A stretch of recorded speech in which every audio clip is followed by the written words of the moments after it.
ќе се бориме за десоросоизација на Република Македонија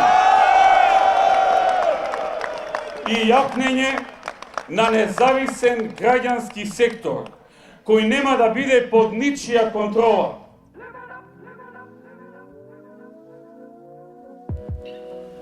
Десоросоизација. Ова беше на власта која замина најава за битката со граѓанските здруженија, кои се финансираат од странски фондации и организации.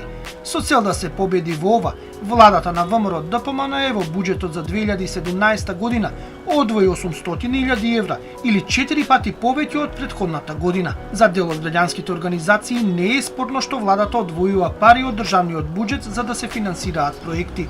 Спорни се критериумите и кој ги добива парите. Во основа, клучниот проблем е тоа што нема отворен повик најчесто. Значи, средствата се доделуваат со некакви одлуки и програми на министерствата. Однапред определени и однапред се знаат организациите кои што ќе го добијат тоа. Еден пример се средствата од игрите на среќа и лотарија, кои што се доделуваат на многу ограничен круг на граѓански организации, кои што се од заедницата на инвалидски здруженија. Тоа се 7 до 9 организации кои што секоја година редовно ги добиваат овие средства.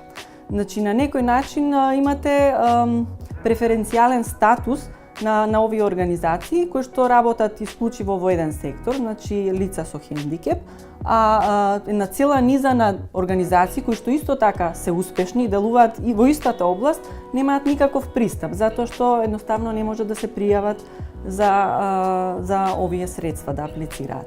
Дополнително, организациите кои што ги добиваат овие средства на некој начин не се обврзани да дадат било каков отчет на јавноста за тоа што направиле со тие средства, колку се успешни програмите кои што тие ги работат, например.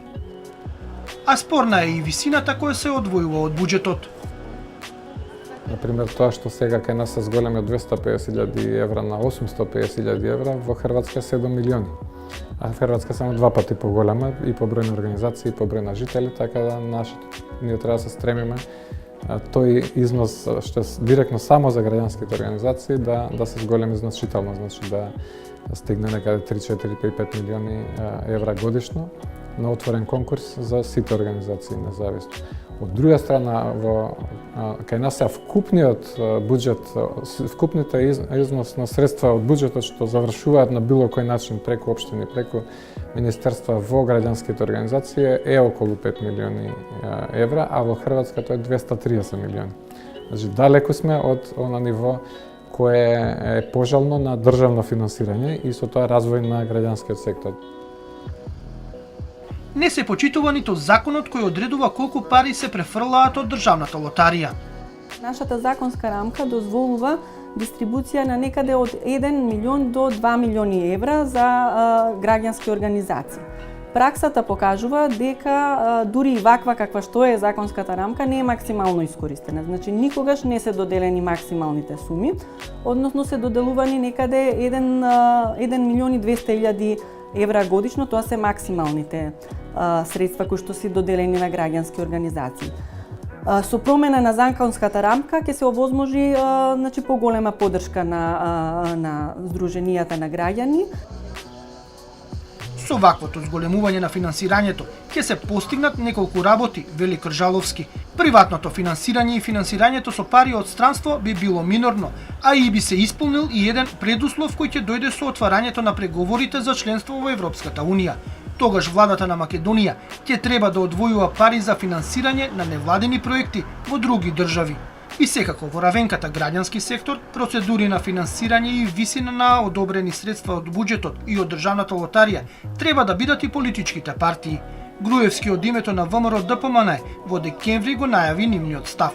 После ова не дадоа одговор како конкретно би го решиле ова прашање. Оставаа тоа да го направи СДСМ, кој сега има мнозинство. А од СДСМ не одговорија како би го регулирале ова прашање.